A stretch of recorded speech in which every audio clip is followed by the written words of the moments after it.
if you need to sort of seduce someone or charm someone on the spot, are there any sort of techniques that they teach you? Absolutely. There's when you really, like we were talking about, when you really think about charm and seduction alike are both an emotional connection. Yeah.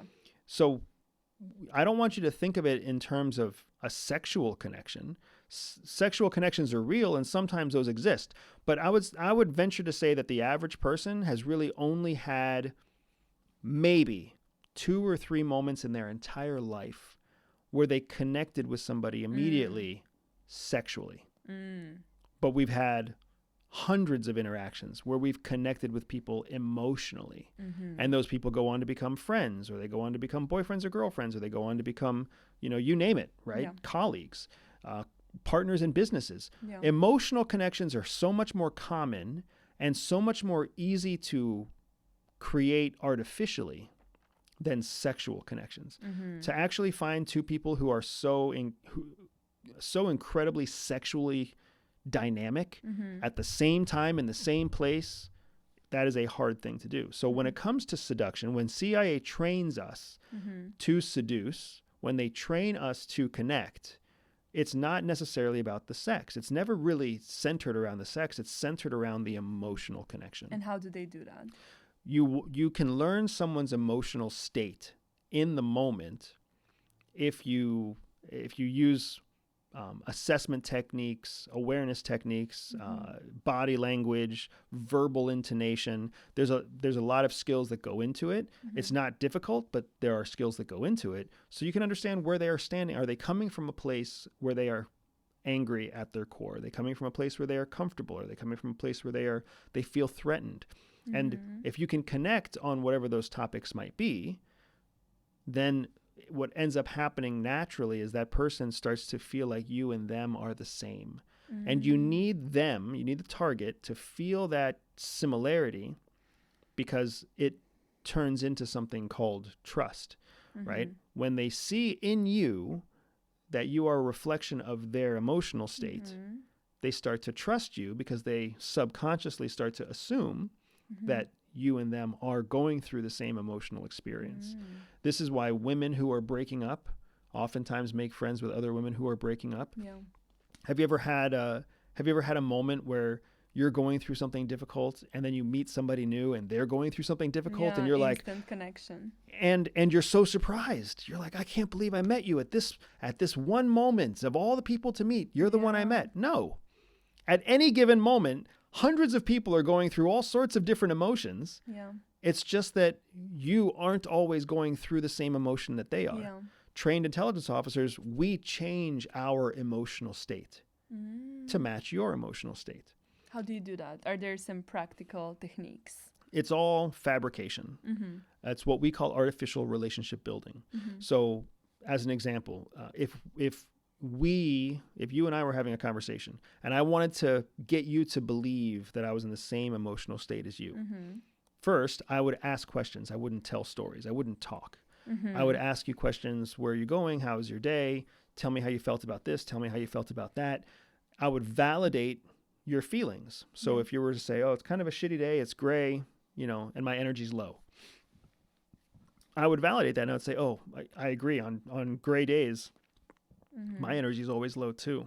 What do you do about it? And then you might answer, oh, I stay indoors. I watch movies. I drink coffee.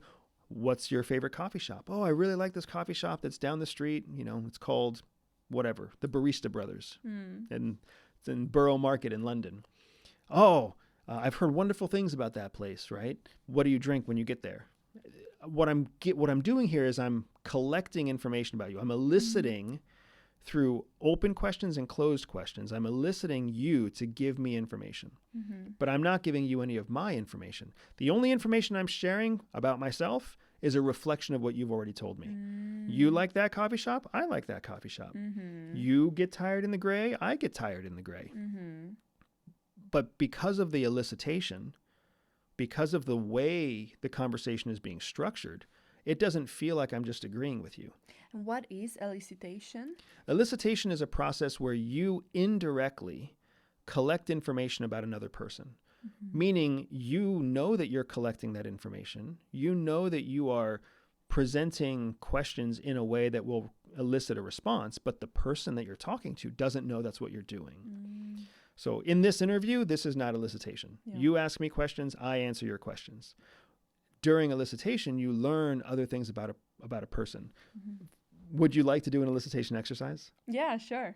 So let's do an elicitation exercise. So we're going to have a conversation. I want you to know right now, and I want everybody watching and listening to know, this is not a real conversation. Okay. This is an elicitation conversation. So I'm telling you that because I want you to practice in your head, I can't trust this conversation. Okay. I need you to tell yourself, like, this isn't real, this isn't real, this isn't real. Because my job to elicit from you is to make it feel as real as possible. Okay. Okay, so the more comfortable that you are in the conversation, the more you will elicit.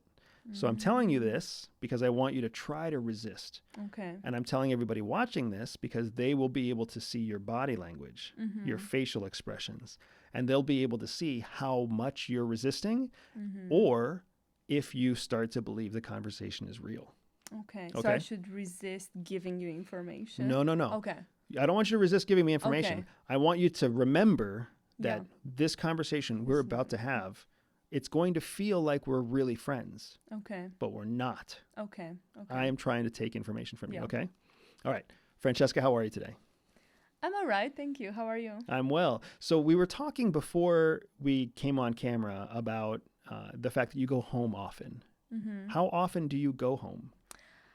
Maybe once every 2 months. And Romania is home. Yeah, Romania. Do you go back because there's work there, or is it just family? It's just family and friends. Yeah, I like to visit them. I'm very close with my family. Who are you closest with? My parents and my brother. Did you grow up close to your parents, or did it happen later in life? It was on and off. Like, we were close, and then, teenage years, we kind of, as it happens, and then we became close once again, once I matured a bit. So two things that's really interesting there, right? First, I was never really able to connect with my parents, so I didn't really grow up close to my parents. But as I got much older, right, as I got into my 40s, then I could really relate to my parents. Oh. And that maturity finally kicked in. How did you connect with your parents? How were you able to find that maturity so much younger than I was? I guess because I was studying a lot of psychology and, I was working with therapists before for like a long time in my life. So, I kind of, I guess, accelerated that process. Is your brother also close to your parents? Yeah. And you're close to your brother? Yeah, very So close. I'm not very close to my sisters. We always grew up competitive. How did you become close to your brother? I became close by kind of trying to find similarities between us. And also we went through a lot of hardships together. So that bonded us. So it sounds like you did the majority of the work to try to make you close? I mean, I think the hardships just happened and then we became close. But maybe because I'm the oldest, I put a bit more effort into the relationship. He's a bit more nonchalant. And everybody else is still in Romania, or do they also travel Well, my brother back? moved to Barcelona now, but yeah, we all kind of come in the same time. And how does he like Barcelona? He loves it. Does he? It's like the best city for him. I've heard great things about it. Yeah. It's supposed to be very beautiful and artsy and architectural. Yeah, it's amazing. I mean, he lives in a student accommodation with a rooftop pool and a cinema room and 10-minute walk from the beach. So he's having the best life. Okay, so we'll stop this now. Yeah.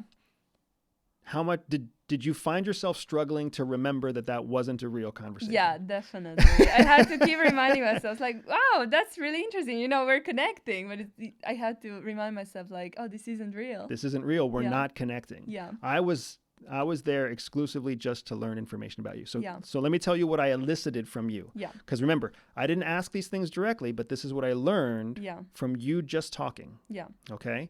Your brother's in college. Yeah. I didn't ask you if he was in college, but you told me he lives in student housing. Yeah. Right? Also, he is in Barcelona, but he's from Romania. Yeah. So that tells me that somehow he can afford travel. And somehow he can afford that travel and schooling. Yeah. but he himself probably doesn't work or doesn't work very much. So that tells me that your parents have some kind of funding source. Your parents are paying for it, most likely. Yeah. You are the one in the family who is most likely the profile that is the family keeper, the person who keeps everyone connected, the sticky glue, because you go back, your parents don't come here, it doesn't sound like very often, and your brother goes back. So there, and you are the one who is trying to be connected to him, and you are the one who is trying to be connected to your parents. So that tells me that you might be the one that's the most family oriented. Whether or not you are the most family oriented naturally, or whether that's something that came about because of your studying psychology, now you feel guilty and you feel like you have to connect them. I don't know that yet, but I do feel like you are the person who's trying to keep everyone together. You're the one who was close to your parents and then distant and then close again. It also sounds like you're a very cerebral person, like you're a very objective more than subjective person. That's why what you studied became something that you then applied in your life. We didn't talk about the hardships. I wanted to ask direct questions about what are these hardships, but I didn't go into that. But what that tells me is that there's probably also been something that traumatized you and your brother, because the two of you went through these hardships together. And the reason that you talked about the hardships only between you and your brother and not you and your parents was possibly because the trauma that you suffered was from your parents. Oh my God. So how much of that elicitation assessment was correct? Yeah, that was like very close to 100% accurate. That's really good. And that's what we learned how to do. And that's what 5 minutes. and that's what elicitation can do for you. And that's why we teach elicitation at Everyday Spy, and we teach business owners and people how to use it. And we teach single people, married people, older people, younger people, because it's so powerful. You can use that to win clients. You can use it to make sure that the person that you're dating is truly who they say they are. You can use it to start a new relationship. You can use it with your kids to build a stronger connection with your kids. Elicitation is a very valuable tool. But the original question that you asked was about seduction. True seduction starts there.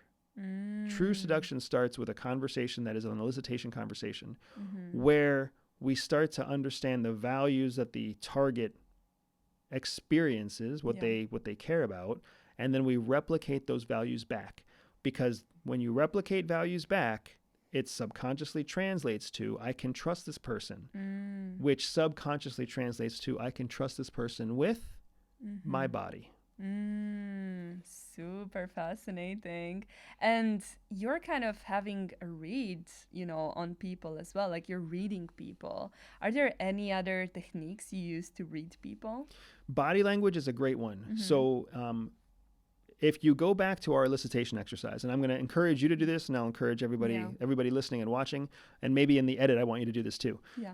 When I was asking you questions, I was watching your body language, and there was a lot of smiling. There was a lot of open positioning with your body. Your arms were open. Your hand gestures were open. You've been sitting with your legs crossed the entire time that we've been having the interview. So that's baseline. This is probably just because it's comfortable for you. It's not because you're feeling attacked or threatened.